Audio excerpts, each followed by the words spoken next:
Floyd Schofield's recent fight. Let's talk about it. Floyd Schofield has just finished his first 12-round fight with Mexican warrior Rene El Bravo Giron. This fight was very entertaining as both fighters didn't fail to rise to the occasion.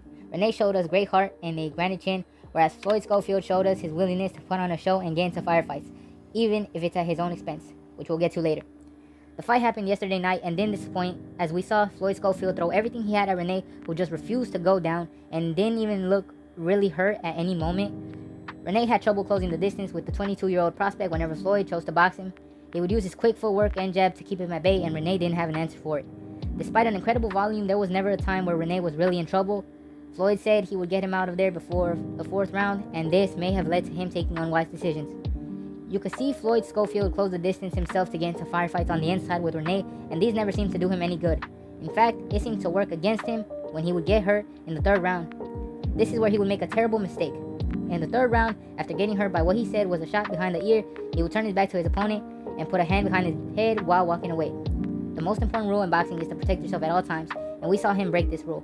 It could have ended horribly had Rene thrown a cheap shot, and that could have either seriously hurt him, or worse, put him to sleep.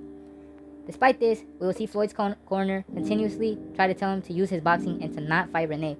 However, there were some comments made by his father and trainer, Floyd Sr., which weren't too helpful.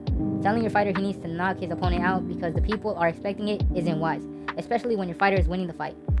It could lead to accidents like it did in round 11 where you saw Floyd get knocked down for the first time. He got up, no problem, but he was getting caught with counters, and had he been fighting someone like Gervonta Davis, we'd probably be talking about a knockout that happened in the 8th or 9th round. The rest of the fights besides round 11 and 3 were pretty one-sided, and I'd say he was fighting a good fight. However, rounds 11 and 12, you can see him really try to fight and not box. It is nice to see a fighter like Schofield who did put on a show, but making mistakes and getting dropped after saying you knock out Gervonta Davis and Shakur Stevenson is not the best idea. Regardless, he would win via unanimous decision with a pretty wide gap in points, even with the -2 from the knockdown.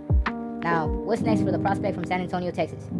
During the fight build-up, Floyd and Shakur would be going back and forth. When Floyd called Shakur soft, he also called out Gervonta Davis and even mentioned Devin Haney. Tank would also be live tweeting during this fight and even dissing him by saying he heard he was getting his ass kicked. However, Schofield is still 22 and there's no rush for him to be getting into massive risk fights. I'd like to see him go up against someone in the top 5 of the WBA rankings like he says he wants to, maybe a fight with Edwin De Los Santos or even George Kambosos Jr. These would be real tests for him, just like how Keyshawn Davis is knocking out people like Jose Pedraza. The people want good names on the resume. Now, Floyd was originally set to face Ashton H2O Silva on the Jake Paul and Mike Tyson undercard. I think a fight between him and Keyshawn Davis is possible too. Two prospects who have called each other out and have had heated back and forth. Though, I wouldn't be surprised if he does end up getting a Shakur or Gervonta Davis fight.